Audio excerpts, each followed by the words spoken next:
Hi folks, this is all the fruit, and on the fence of the botanic garden of the University of Bonn, specifically on the agricultural section, I found something I really didn't expect. A mulberry growing like a vine, growing here on the fence like it is some sort of grapevine or ivy. I mean, mulberries, especially the white mulberry and its hybrids, can be very versatile, but this is really unusual. Nearby is a drooping variety. Those are not unusual in parks and gardens. They're usually not being used for the fruits, despite the fact that it's a very compact mulberry due to the fact that the branches droop. It doesn't grow very tall. This one must be very old because it's a very there is somebody collecting huge amounts of Entschuldigung, haben Sie eine Ahnung, wie alt diese Maulbeere sein könnte?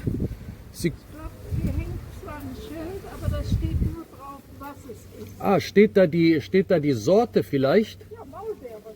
Ja, aber das ist ja irgendeine Kultursorte. Steht da nichts drauf, welche Sorte diese Maulbeere? Oh, das wäre nett, weil ich bin hier draußen. Steht keine Sorte, nur Maulbeere. Morus alba. Var pendula. Okay, ja, das ist also offiziell die Hängemaulbeere, danke.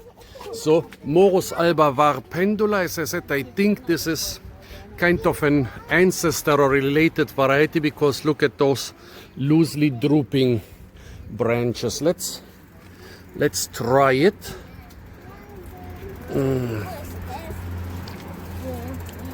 Yeah, similar taste. Not as sour as dark-fruited mulberries usually are. Reasonably sweet mulberry flavor, but not good enough to really give it a preference as a fruit variety. Here is a white mulberry tree that has grown basically in its natural shape, and it has white fruits, but a lot of the white mulberries have actually purple or even black fruits. And also around here they didn't used to grow in their natural shape. Basically they would take the trees and about 2 meters above ground they would chop off the branches, and then every 2 years they would chop off the new sticks. What would they do that for? For the ample fruits. Look at this. This has lost a lot of fruits in last night's rain, but it's still covered with them. Unfortunately, most Germans say mulberries are bland. Why introduce a fruit tree with bad varieties here? Because it was not really introduced here for the fruits. It was introduced for the leaves. Those leaves are the favorite food of the silkworm. So they would cut the tree somewhere here, and every 2 years every 2 to 3 years, they would collect those thin sticks full of leaves and feed them to the silkworms and produce silk.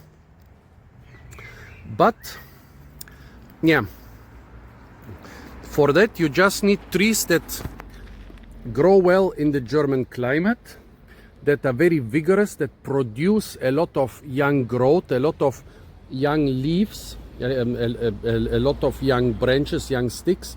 For that you don't really need the sweetest varieties of mulberries, and that's the reason why most mulberries in Germany are less than tasty. Still better than no fruits, but good mulberry varieties can be so much tastier.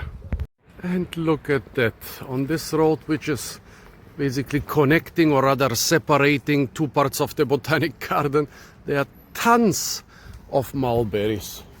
I wonder if they just planted some random mulberries, or if this is a collection. Yesterday I saw a very good private mulberry collection in Ulrichland Garten. People are harvesting them.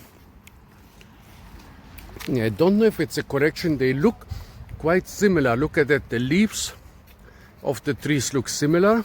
No, the fruits are different. Wait. So the fruits around here, they are black. It's still all the white mulberry. Like until now, I haven't found the black mulberry in this botanic garden.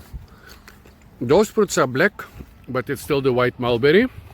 And here in between there is a tree with white fruits, quite large white fruits, still the white mulberry.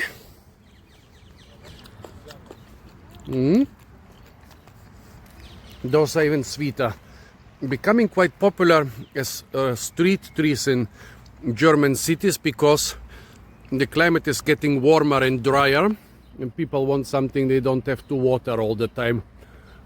However, I'm afraid sooner or later they will reconsider because of all the mess they make on the ground. Yeah, they are nice and edible, but like with most urban fruit trees, it's hard to harvest all of them. So even if everybody is trying to harvest mulberries, they will still make a big mess in the cities.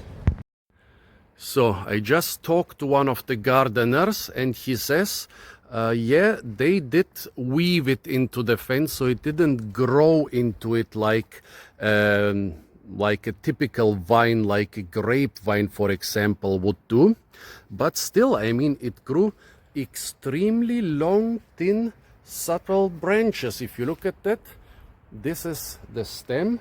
So those branches grew to 5-6 meters in each direction, while staying, the thickest one is a little bit thicker than my thumb. I guess it's related to one of the drooping forms, because I mean they are drooping, they are they are definitely not strong enough to support this thing. I think if they didn't plant it on the fence, it would basically crawl on the ground, but that would be very difficult to manage. Really interesting. Yeah, I mean, I've seen a lot of things done with mulberries, but this is amazing. Let's try the fruits of this mulberry. Oh, there are a lot of ripe ones lying on the fence, but now that I want to harvest some, we had strong rains yesterday, actually a storm, and during the night even until the morning. So I think a bit more of the ripe fruits. Yeah, the taste is good, mostly sweet. Those should actually be good enough if they were beaten down by the storm tonight, last night.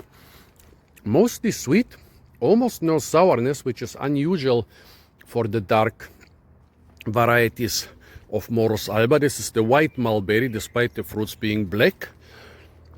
Yeah, but not the best fruit variety of the mulberry, definitely.